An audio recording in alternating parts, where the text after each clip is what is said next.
धार्मिक स्थळावरील चोरी प्रकरणाचा उलगडा. दर्गामधील चांदीचे घोडे व पाळणे चोरी करणारा आरोपी जेरबंद.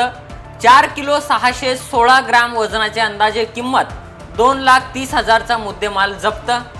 लातूर जिल्ह्यातील धार्मिक स्थळावरील चोरीच्या घटनांमुळे गांभीर्याने लक्ष देत लातूर जिल्हा पोलीस दलाने कठोर व प्रभावी कारवाई करत दर्गाच्या दरवाजाचे कुलूप तोडून चोरी केलेल्या प्रकरणातील आरोपीस ताब्यात घेऊन गुन्ह्याचा यशस्वी उलगडा केला आहे. धार्मिक स्थळावरील अशा घटनांमुळे नागरिकांच्या भावना दुखावल्या जात असल्याने पोलीस प्रशासनाने या प्रकारच्या गुन्ह्यांविरोधात विशेष मोहीम राबवली आहे.